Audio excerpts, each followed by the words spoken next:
about like all we've done, I think like we need to give ourselves pats on the back. Like, yeah, I know. we did it. It's pretty cool. We've done a lot. Circle back to that. It's like we all are too hard on ourselves. Like that's what makes us all like so human. So it's like we do need to be like proud of ourselves.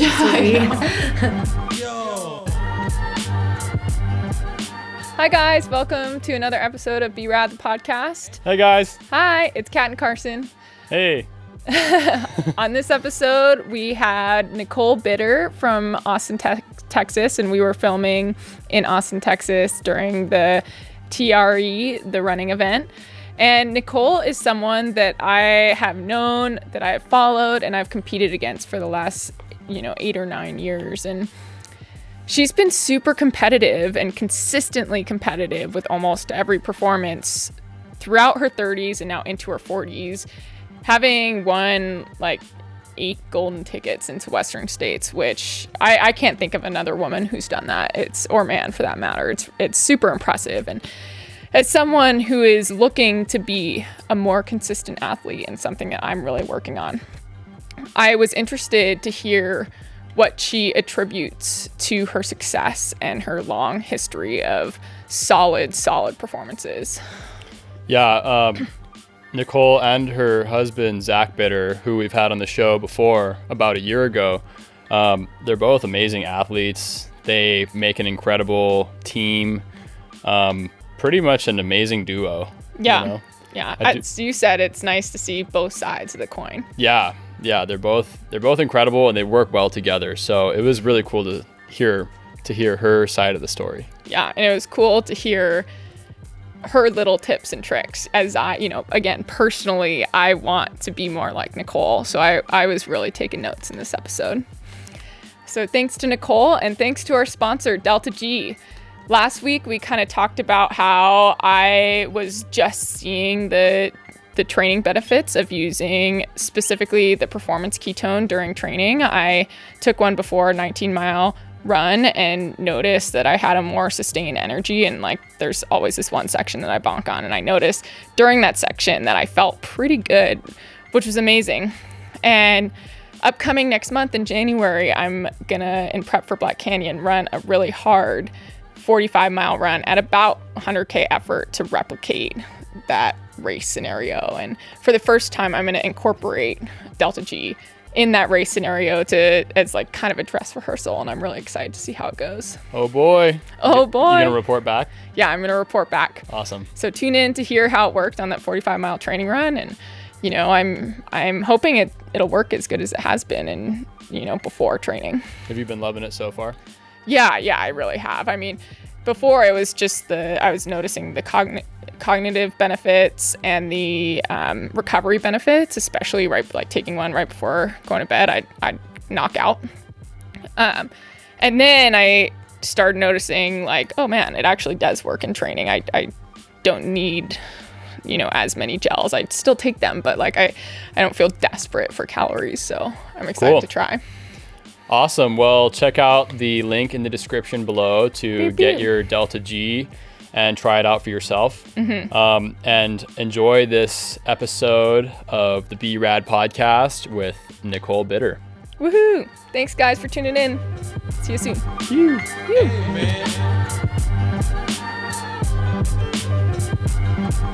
Well, we're rolling. Okay. Welcome to the BeRad podcast. I'm your host, Kat, and with me I have Nicole Bitter. Pro trail runner, former American 100-mile trail record holder, which I didn't know which is pretty freaking cool. One of the few professional trail runners that still hold a full-time job, which I find amazing, still being in the industry. I always like to start with this question. How would you describe yourself to the community? Wow, that's a hard question. Yeah. I guess probably just multifaceted, right? Just I enjoy wearing a lot of different hats, and that brings me joy. Mm-hmm. What are some of those hats? Well, obviously I run, so a significant amount of miles over the course of a lifetime, right? Mm-hmm. I also work as a lawyer, so obviously that takes up a significant amount of my time. And then, probably the the best part of my life. I have a great husband and 2 little pups. You know, we have an older dog that's 14 and a young dog that's 2. So, yeah, that's probably kind of like what makes up the majority of my life. Yeah. I guess. Do you do a lot of training miles with the dogs? Yes. So my older dog, Stella, we call her Grandma now, and she responds to it. So it's quite funny. She used to be my training partner back in the day, but obviously she's retired, right? She's now retired working dog. Yes. She naps a lot and does a couple Zoomies every day. And then our young dog, Minnie, she's 2, and we adopted her about a year ago, and thankfully she loves to run. So she goes out on a regular basis with me. So yeah, that's the best. I really want to dig in a little bit to your, you work full time as a lawyer, and you're still consistently one of the top trail runners when you show up on any start line. Like, really, your performance at Bandera last year was just like so good, and as someone who juggles a lot of stuff all the time, I find it really difficult when I too like have meetings every day for a lot of the day, and constantly not only struggling with the time balance, but the mental balance too, because sometimes I just don't, on race day, I show up and I just don't have it because I've been working up until the time the race starts. How do you balance that?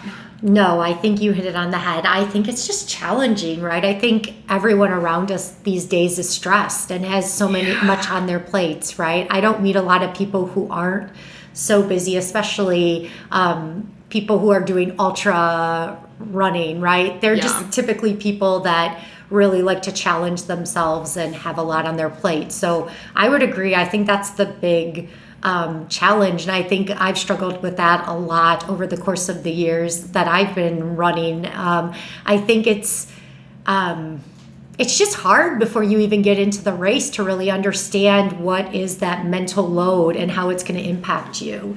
I find that has been, those have been some of my challenging races where I just have too much stress, whether it be from work or just even family things, right? It's like, it can really weigh you down. So I think even just taking time before the race to really, the day before, be mindful of that and just kind of release all of the, it sounds very profound, right? But release all of the other constraints that you have on your plate, right? And just say, I'm going to go into this race and focus on the race. Yeah. And I can't say that I've done a brilliant job of that every time I've gone to a start line.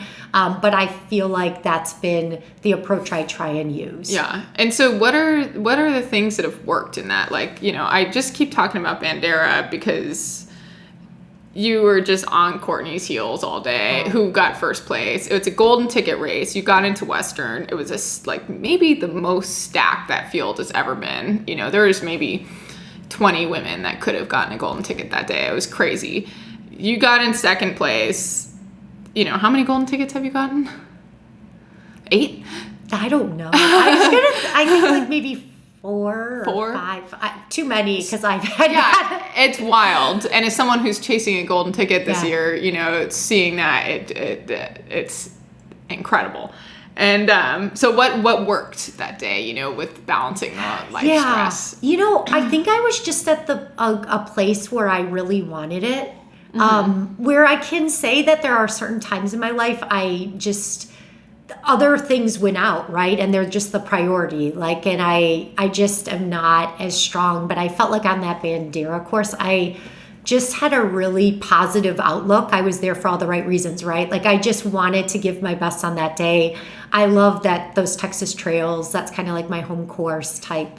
Yeah. And then no one else loves those trails. Yeah, nobody else does. It's just how I grew up trail running, right? Yeah. And then I just kind of decided, I was going to block everything else out and just focus on really doing my thing out there. Mm-hmm. And again, some days I'm not able to do a good job at that because I do think that mentally like that is such a huge element in so many races, right? Just the Yeah. ability to mentally focus. And if there's other stuff going on in your life that does supersede the wanting it, and sometimes it does, and that's really refreshing to hear, because it seems that some people just want it all the time. And it's not saying that I don't want it, but it's saying that sometimes there's just other things in life that are bigger, you know? I appreciate you saying that, because I think that's, for me, there's just a lot of other things that that are valuable to me, right? I love to run, but I can't say that I want it to be my whole life. I find that, like, for me, when I prioritize running too much,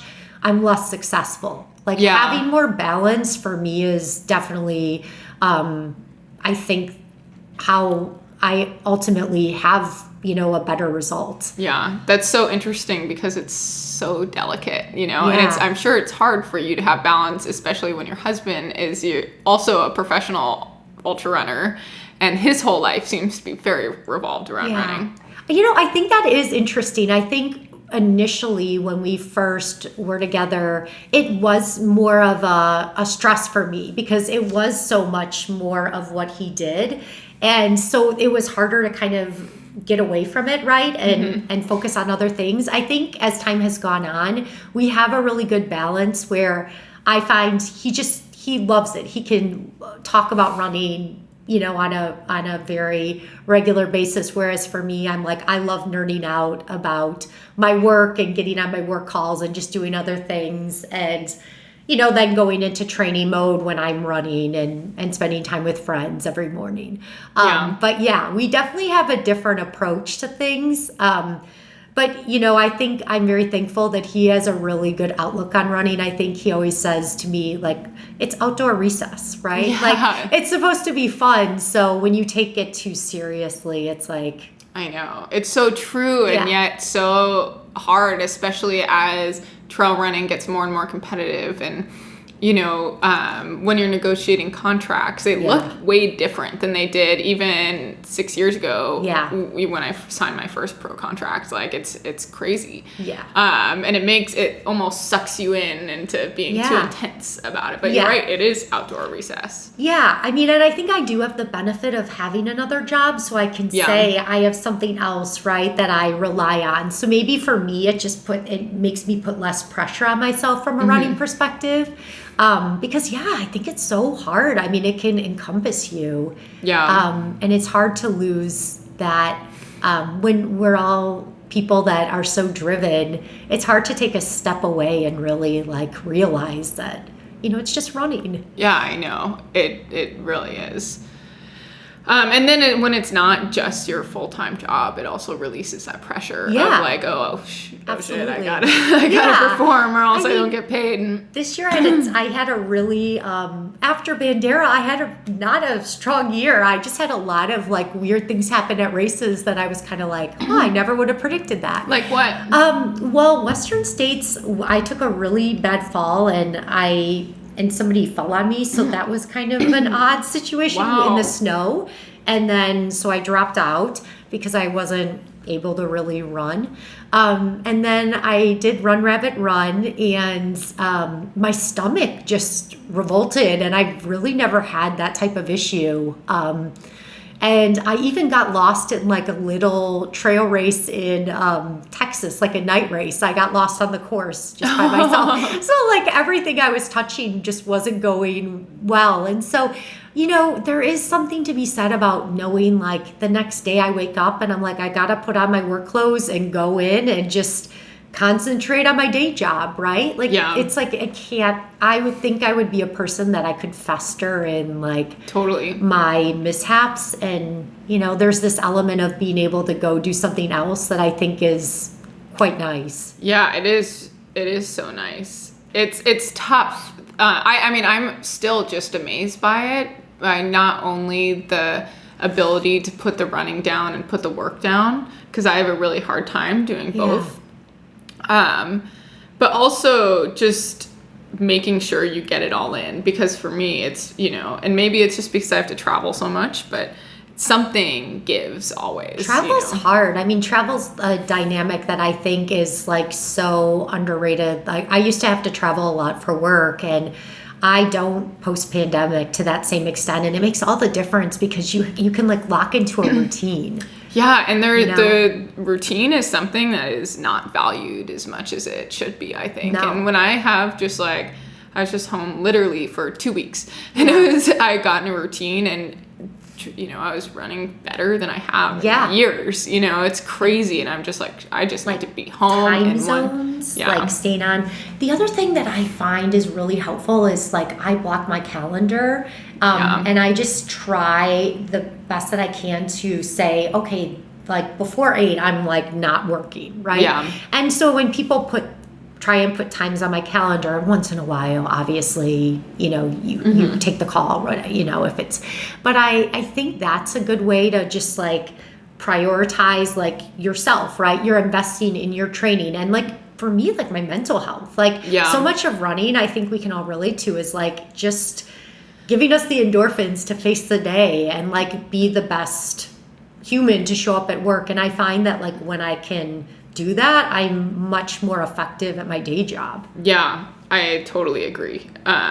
Just in life, I was injured this year. I was on crutches for almost 6 weeks, totally non-weight bearing, and I did like no exercise at all, and it was crazy hard. I couldn't even believe it. And there's been times where I've chosen to do long periods of no exercise, but it's different when it's not because you're like so burnt out. You know? It's when well, mentally it has such an impact on your well-being, right? I mean, it just does. And like we rely on that to just function at a high level, I think. Totally. Seriously. And it's just like, I mean, it's more and more studies are showing that, how important just sunlight is in the morning, and that most people, the average American, is only outside for 10 minutes a day or less. Isn't that insane? Wild? Yeah. It just shows like why runners typically are happier. Right? I know, it's like right? you get your dose of vitamin D and you're outside. Your outside time, right? And endorphins. So you seem, I mean, I was just before this podcast reading a little bit more about you. It's pretty cool getting to do these podcasts because I think we've only chatted in race settings. I've known you for like 8 years or so, but only, in race settings. And I didn't realize that you do most of your training without a watch. Is that still true? Yeah, That's incredible. For trail running, I find, and there's this element that I train with Zach and friends, and they have watches, so it's easy when we're doing workouts, right, to get their data nowadays with Strava. Like I'll notice Zach will be going online and being like, "Oh, you were running this today," because he knows, the friends I was running with. Yeah. So it's but most of my runs I just do at, I have a really good sense of like what my pace is. Yeah. Just because I've been running since I was 10 years old, so I'm 41 now. Yeah. So it's like you I mean, probably feel the same. I mean, you Totally. just probably don't even need to look at your watch and can tell if you're running 7:30 pace or. It's a little different post-surgery, I will say. Because to come back. I got very out of shape in a way that I never have before. But you're right. It is, now that I'm getting back in shape, I'm noticing, Yeah. I think the other element for me is like, I think I would have a tendency to be really type A, right? And I'm so, like, during my job, right, I'm like, I have call back to back to back, and I have to do this work, right? And my life is so regimented. I find that, like, when I don't have a watch and running's more relaxed, for me it works because it's like I'm not going to go run around a parking lot for a 0.2 of a mile, right? Yeah. And I get why people do it. I totally do. Yeah. But there's this element of me that like I really don't want to Running have to be more that. like more emphasis on like rigidity, right? Totally. So I kind of enjoy not having a good sense. And again, it goes back to after running for so many years, I have a pretty good sense of how far I run most days. Yeah. And so do you track it all? Do you like keep a training log? I don't keep a training log. Does Zach keep one for you? Because I know No. he coaches you. Yeah, Really? No, he doesn't. And we just talk about mostly what I'm going to do day in and day out. So I really don't. I mean, I used to have a pretty good sense. I have a pretty good sense if I have to like look back and recount what I did Yeah. on a daily basis. I pretty much know my mileage. But no, I don't keep track, which I wish I somewhat did, because I think it would be nice to have those logs, and I probably have a lot of miles, but as an older person, but It's a blessing and a curse, I think, as someone. I didn't track anything until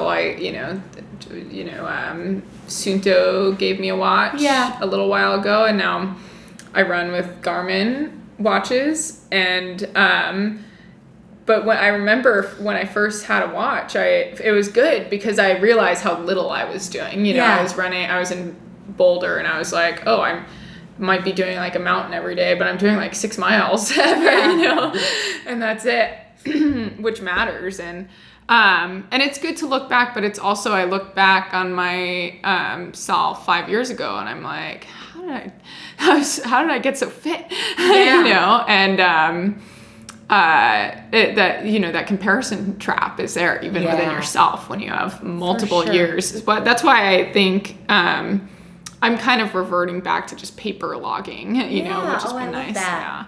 How's it been with Zach coaching you? Good. I really didn't have a coach before we were married. So I had a pretty, again, like I started running at a really young age, and I just kind of built up really gradually, right? I ran in college, and so I had a lot of background. So when I started trail running, I did mostly low-key races in Texas, so I kind of started to just build up. And I guess in 2017, Zach started coaching me, and it's been really great. I know there's like that dynamic where some people don't like their spouse to coach them. Mm-hmm. But for me, Zach's a great coach, and it's kind of nice because I can talk to him the night before and say, I'm not feeling good, and he'll just tell me what he thinks I should do. So that element is great. And I guess at this stage in my life, I have a pretty good sense of like what I need to do to prepare. And so I've started to incorporate more kind of cross training into things. I'm running a little less than I used to. And I like that for me, just because I kind of figure, well, I'm getting a little older. But I feel like I can, keep up quality workouts. And so I'm just like, okay, I'm going rollerblading this afternoon, Zach. That's so fun. Bringing back the blading, I guess. Yeah, that's so good. A lot of people are. I remember during the pandemic, like a lot of people started. It's so great. Yeah. I love it. Yeah. I grew up figure skating as a kid, and so I love to be on rollerblades. Wow, talk about type A. Yeah, yes. For sure. Which is so interesting. So something I have in here as on my notes is that you seem to have, and I know we've talked about how you maybe haven't had a strong season, but from the perspective of me, someone who's raced against you and with you for many years, and then who's also just watched your career over the past 10 years, you seem pretty consistent, and you're when you're on, and it's really cool. Thanks. And there's no like weird mental barrier. The mental side of sport is so big, and that's something that I've struggled with. Like when I was running collegiately, it was like so awful. A little bit better with trail stuff, just because I love to race and it's so long. But I imagine figure skating has something to do with that, because it probably does. Yeah. So did you compete at a high level? Not super high. I was doing axles and double jumps and things like that when I was a kid, I think until I was about 14. And then I started running. I wanted to do a sport that I could do in school. Yeah. And that's the problem with figure skating. It's kind of like, it's kind of like an outside activity. Yeah. But yeah, I loved figure skating. My mom was a principal of an elementary school, and one of her teachers was a figure skating coach. So we started like when we were about 5 years old. There's nothing like wearing costumes and being on like a drill team as like a young girl. I was like in heaven. So yeah, that's so fun. It was great, but I think I tried out for the basketball team in 7th grade, and I couldn't shoot a layup, right? And the gym teacher was like, I saw you run the mile in gym class. I think you should go out for the cross country team. And so that's pretty much how I got into it. But it was volleyball. Yeah, exactly. It's like when you have like somebody who shows interest in you as a kid, and you get the opportunity to be good at something, I think so many of us like follow that path. Yeah, totally. It's an opportunity to be good at something. You know, I think my true love for running came almost second to like finally being good at something. Yeah, you know? I totally agree. I think just knowing that you had talent, like that feeling of like as a young kid and being proud and getting praised for it, I'm sure it counts for so much. Totally. But I want to go back to this race strategy. And you are so casual about it, and it's so cool. So, you know, what is it that makes you so on when you're on? I think I just am driven, right? Yeah. I mean, I think it's like just the drive to like push myself and want to do better, right? I think that's, it's just like innate, I guess, right? And so many of us, it's like, just not wanting to give up and like see what where your limits take you. Yeah. And I don't know, like when you say that, I'm so appreciative and thank you. I'm like, I'm awed by you saying that to me, because I think you're just an amazing runner and have so many accomplishments. But I feel like when I think about myself, I'm like, oh, I have so many times. Like maybe I go to the times where I've, had so many just hiccups along the way. I do too. Yeah. That's all I think about. Yeah. Which I think is, a testament to the personality type that's attracted to, high level running. It's, I think so. You have to there's an element of self-criticism that does make us better, I think, which is hard. It's like, because it's another balance that, too much self-criticism is detrimental. We're very hard on ourselves. I think it's like a common characteristic. And I especially notice it in women that are runners. It just seems like something that's like a common theme. Yeah. Why do you think that is? I think, I always think about that from like a psychological perspective. I don't know. Zach and I have talked about that a lot, and I don't have a good answer. Yeah, and the only thing that I can think of is, in a lot of ways, people, at least historically, have been much harder on women, like in the workplace, at least, you know. Just maybe the need to, I just think so many women feel the need to be perfect. But again, I'm not sure what drives that to the same extent, like why men don't typically have, I'm sure that there's a quality in a number of men that have that same, but it just seems like a higher percentage of women that I interact with that have that. I have absolutely noticed that too. And I actually talked about that here in Austin, Texas on a podcast with Zoe Rom about how it is, it's in every industry. The women in the industry just, put so much more pressure on themselves than the men, where men seem to, and again, this is totally generalizing, but the men seem to be able to roll off their successes and failures, like that just wake up the next day and either do it again or not, and it doesn't really matter. No, I can say just for sure with Zach and I mean, I just look at the way we approach things, and he's just much more nonchalant. Like, I'm not saying it doesn't, he doesn't take it seriously. He absolutely does, but I think he's able to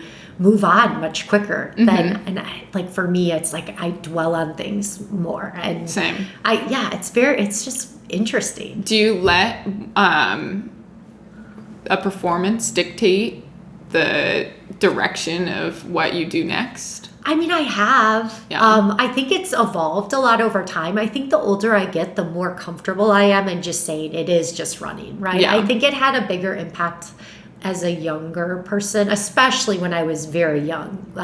It definitely, I think, was more of a louder voice in my head. I do find the older I get, the less it dictates, I would say. Yeah. But it's probably just feeling comfortable in your own skin, and also just knowing like, okay, I'm 41. I'm going to do the best I can, but at the same time.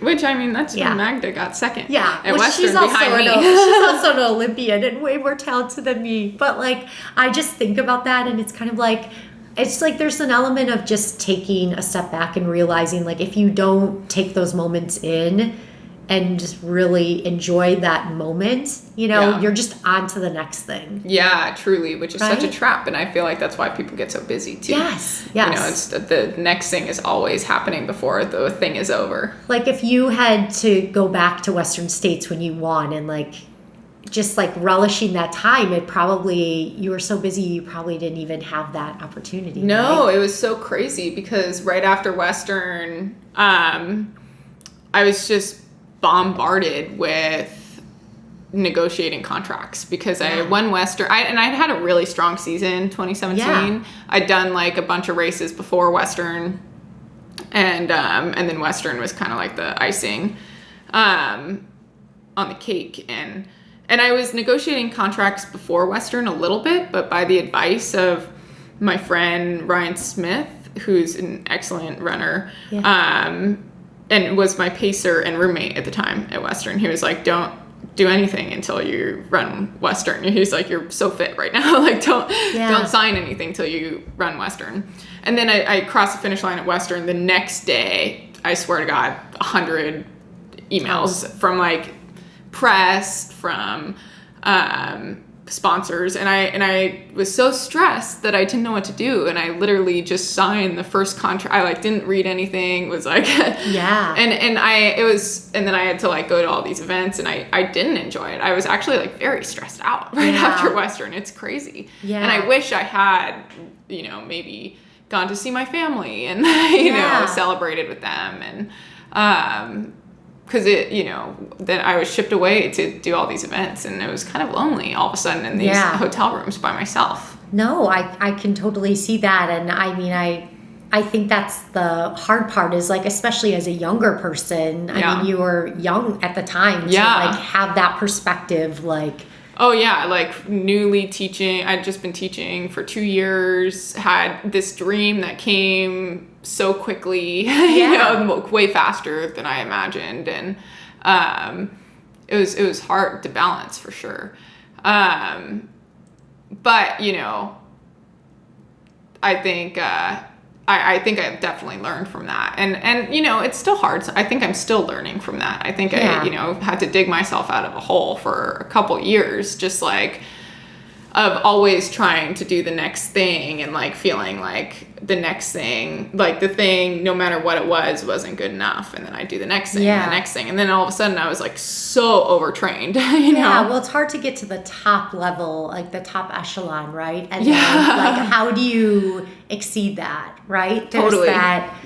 It's like, it's challenging. Like for me, that's where I almost am always kind of grateful. It's like, I just kind of am like there, but it's like, I think when you have that pressure, that is just like to win the top echelon. I mean, that type of stress is so hard. Yeah, it is. It is really hard. Especially I got laid off from my teaching job that March. Yeah. So, and I was like, at the time I was like, oh, it's perfect. Yeah.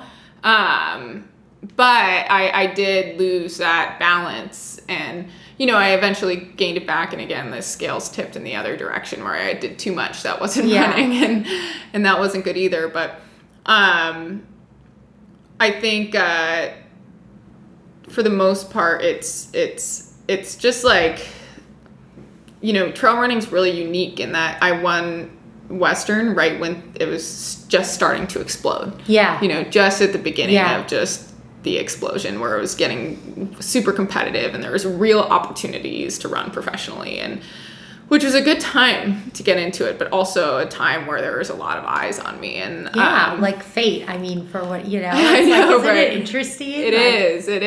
It's so interesting. And then like in 2019, I got so overtrained for running Leadville. But then kept training through the pandemic, and then all of a sudden had it was that this hip surgery has been such a blessing because it forced me to just stop, just like stop and rebuilding from the beginning, and being almost having an excuse not to compare to the past self is so good. Yeah, I think that's so good. And it's like realizing that you're just a person that's evolving, right? Because like life is just always about balance. Like you can't just always be on the upswing, right? It's like part of life. It's like, it really is seasons. Like, I think that's like the best like to me, it's like you can't always be in summer, right? It's Totally. like there has to be a winter period. So knowing it's coming, it's like you never want that period to come, but it's just the reality. It's like the rebuilding period.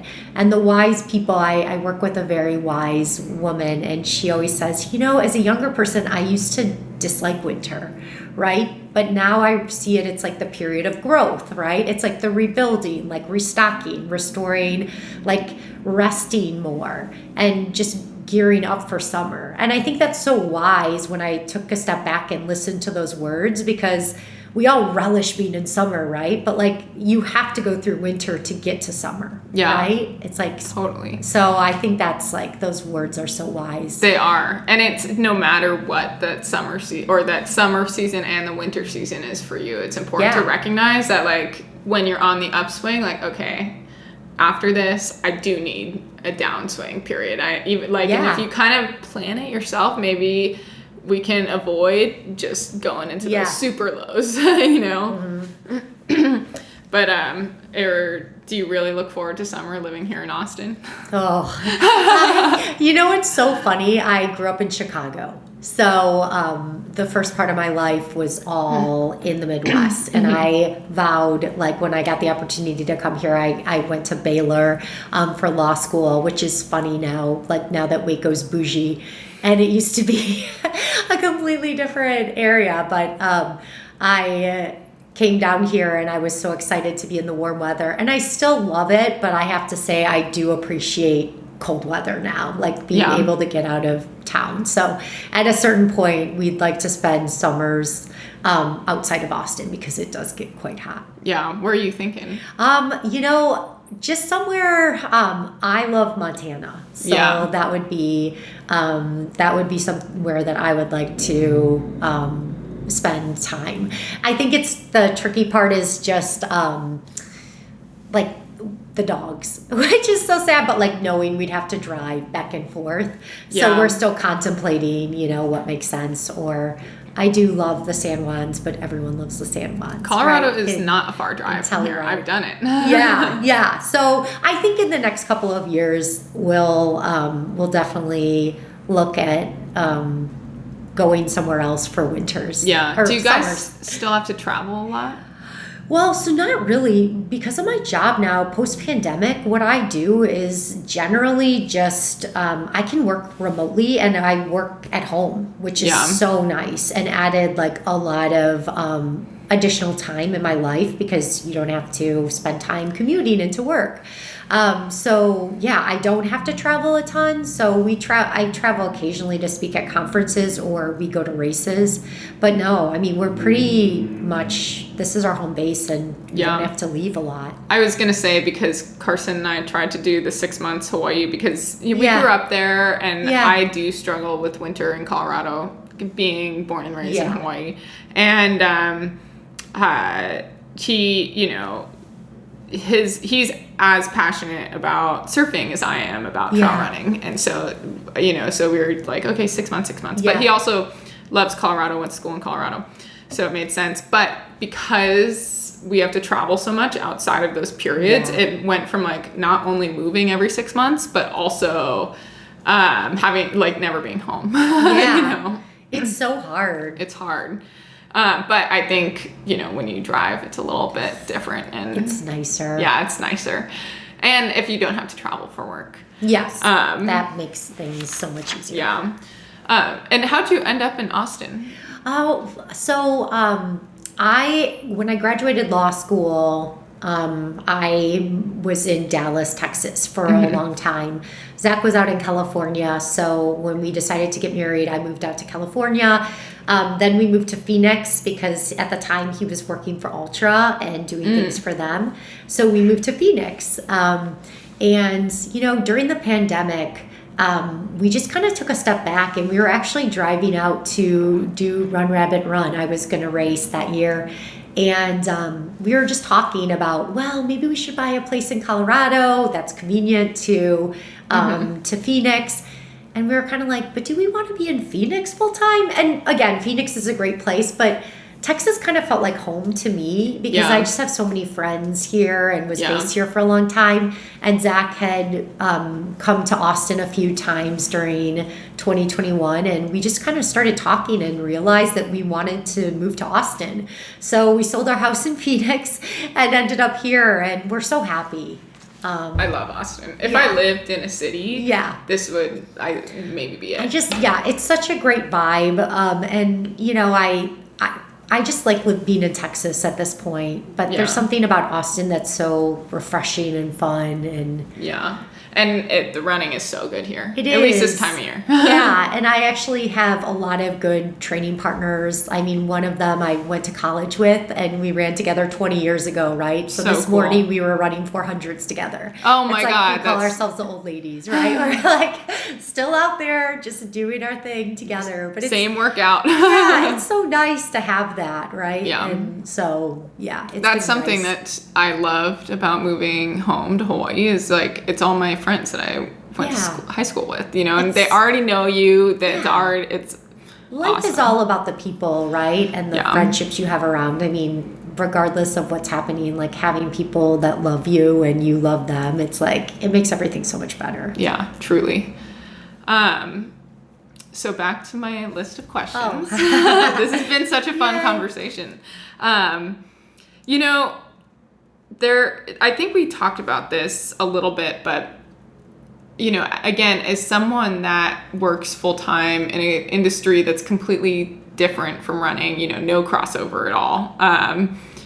I'm sure you do draw a lot of strengths from your lawyer life into your trail running and racing life. Like what are some of those? I would say efficiency, and productivity. That's like a good one. I mean, I have to bill my time and account for my time, and just being efficient and productive. It's huge. So it goes hand in hand with being able to train and get out the door quickly. I mean, Zach makes fun of me, but I can get up and 5 minutes later I can be running, like with the dog in tow, like out there training. What about food? Like efficiency. I'll eat when I get back, right? But you don't eat before? No, I don't really. But like, it's those kinds of things that I think that is effective. And then I think just, I have to say, like, running has been really a blessing for me from a career perspective, because I think it's given me so much confidence that maybe I wouldn't have had. I mean, I definitely was like a shy kid, right? And I found through running, it's like knowing you can finish 100 miles or like break a course record, right? It translates well into like what you can accomplish beyond running, right? Feeling like you can take on the hard conversation or, do that presentation at a big conference in front of a lot of people. I think there are those elements that have really given me more confidence, and I appreciate that. Yeah, that's huge. And I am the same. I was, running has definitely given me confidence. I was not super outgoing either. I was shy in a lot of scenarios, especially with like new people. Yeah. And the people close to me was like, she's not shy, but it's you never saw me meet new people. Right. And it is, especially, running in itself is such a good way to get to know someone without having to look at them, which is what was difficult for me when I was a kid. And I was like, I can talk to someone if I'm not looking at them. No, it's true. And I mean, I think you glean so many benefits that, I feel like I am grateful for both elements, because I feel like they make me stronger, right? Yeah. So as we talked about, you've been part of this sport for a super long time, and you've seen growth and growing pains. What do you think about this new era of trail running? Yeah, I mean, it's hard not to be nostalgic, right? Totally. Like, especially whenever you look back. I mean, it's why when you speak to somebody who's older, like, I liked when I walked to school in the, all the snow. And I think there's this element that it's hard because you do look back at all of the good times and having just that kind of more mom and pop race dynamic, right? There's that element that made it really genuine, and just such a cool experience.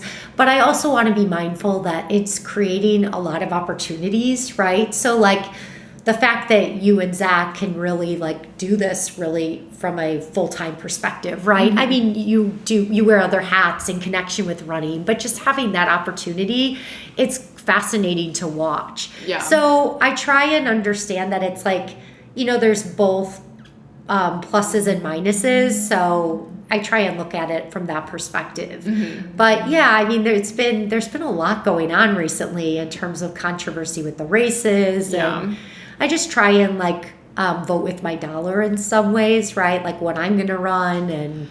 Absolutely. And that I think is super valuable. Is there's still a lot of mom and pop type races and that are soulful but competitive, and everybody drinks beers. I think the Bear 100 is a great example of that.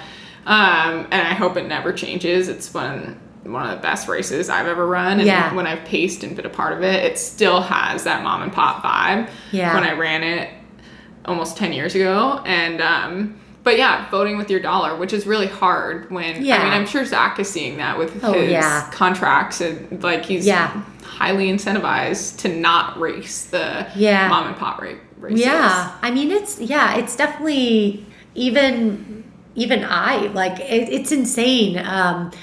But I do think, there are positives in watching the sport grow. There's more people coming out. So I think it will. I also think it's fascinating to watch trail running and just kind of how passionate people are about protecting the brand, right? Yeah. There is definitely a very vocal component of people when they see something that's off, they speak up. So I think that's been fun to watch from a trail perspective, right? Where you don't see always in other sports. Yeah, absolutely. So, we're not just going to complacently watch change here in trail running. And that's great. Yeah, I mean, that's so important. So, I definitely see pluses and minuses for sure. Even in 10 years, like, wow, things have evolved. So much. I mean, in 5 years, things have evolved so much. Way more, like, incrementally. But, like, looking back, it's insane. Yeah, it really is. I mean, there was still, an element of professionalism with like 5 athletes, but now they're teams, right? Full teams. Well, in depths of fields, I mean, it's incredible now. I know, like how strong, like the women's. I mean, it's insane. Well, just talking about your race at Bandera last year, like 20 people could have won that race, or could have like gotten the golden ticket.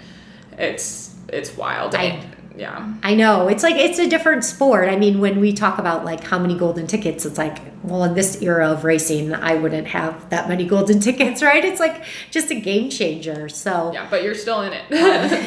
I'm like hanging on. What's coming up for you? I don't know. I'm trying to figure out. I actually did do a race to qualify. I'm in Leadville, so I think that would be a fun one for me, just because it's something I can train for a bit easier here. It's more runnable. So that's something. I did it back in 2013, and the last 10 miles, it was one of my first 100. So I'd like to go back and tackle that one. I love Leadville. Yes, it's a good one. And then I'd like to do something internationally earlier in the year. I would love to do Mount Fuji, because I would like to go over there and check that out because I've heard good things. Yeah. Western's great, but I've been at the starting line so many times. I just kind of...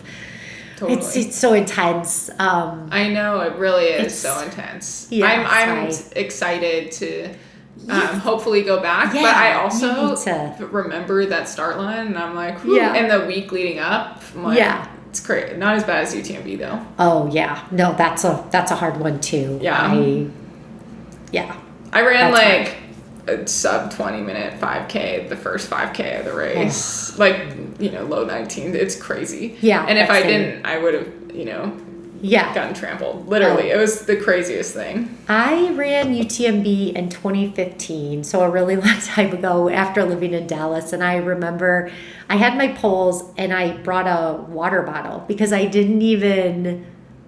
I remember a guy laughing at me because I was carrying poles in a water bottle, and he's like, "Oh, you're American, right?" Because how did I not process that you don't want like a handheld water bottle all the time? So they didn't have the pack? I had a pack. Okay. Yeah, I had my pack, but I had also brought a water bottle because that's what I was used to drinking out of. That is so funny. I didn't have the experience, right? I finished, thankfully, but that race was, oh my gosh, that was so hard. I mean, living in Dallas too. I mean, that's like I was crying, I think, at the downhills. It was so scary. Oh my God, I bet. I cried a lot during that race too. We should have been out there crying. I know. It's like... It's so hard. It's so hard. Oh man, and long. That 6 p.m. start makes it so long. Yeah, it just being in the dark. Yeah. I mean, just thinking about like all we've done, I think like we need to give ourselves pats on the back. Like, yeah, I know. we did it. It's pretty cool. We've done a lot. I mean, like, and that's something cool too. My hips started to get really bad in 2019, and then I ran so much on it, and never well, obviously, like an idiot, just kept trying to put miles on it, and so I've been almost fighting my body for the last 4 years, and it's cool to think about it, all that it has done, instead of all that it hasn't. I think we all need to do better at that. Yeah. Especially as women, like we said, like circle back to that. It's like we all are too hard on ourselves. Yeah. And even the training, like I love what you said, that you're really efficient, because that is the hardest part for me, is probably efficiency, because I have extreme ADHD, extreme, heavily medicated from when I was a child, and it's hard for me to be efficient, and I think that is, but when I am, it's a huge win, and like being proud of just that too. Yeah. I mean, we all have our own battles, right? Like that's what makes us all like so human. So it's like we do need to be like proud of ourselves. Even just, I've been traveling a lot the last couple of weeks, and I was like, I got all my training in. That's never happens. See, that's great. Yeah. So I'm going to wrap it up here, but I love ending with this question, because it's a way, it's a way for me to get to know you better. And also, it's a sneaky way of making sure that you've never said it on a podcast before. What's something that you're proud of that people might not know about, what's never been talked about in a podcast, or like you just, something that's special and close to you?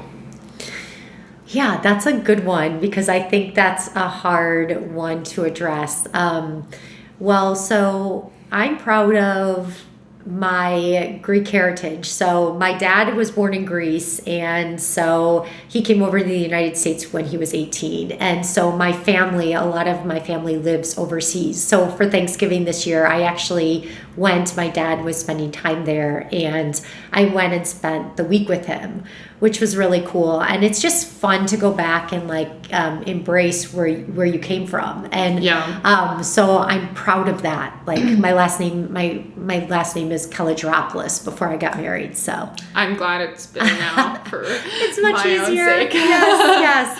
But so I guess that was top of mind since I just went over there. That's so cool, and you just got back. Yes. Wow. You should do what's the long race there? Spartathlon. Yes. Yeah. We need to do that, especially Zach. We tried in 2019 and we got sick, but like we need to go back there. Why especially Zach? You are the road runner. I know, but I kind of want to just go cheer because that race was so hard. Yeah, I don't know much about it except that it's in Greece and it's long. Yeah, and it's on roads, and that's so hard. Brutal. Yeah, so brutal. Go back or cheer. Yeah, go back or cheer. You should talk to Dean Karnazes about it. He's been trying. I'm like a little bit Greek. Yeah, I didn't know that. Yeah. I don't know anything about my Greek history though, and you need to come over one time. And that's what he always says. Yes. He's like, you need to learn. Yeah. Where you can. Yeah. I'm like, I'm not that Greek. I'm like a mutt. Yeah, that's great. I'm a European mutt. Yeah. Well, anytime you want to come to Greece, you can come with me. Wow, that is an invite that I'll take you up on. Well, thanks so much. I'm glad you were home in time. And it's been such a pleasure talking to you. Thank you. It was an honor. All right. Yay. No. Thank you so much. Yeah, that was really fun. It was so fun.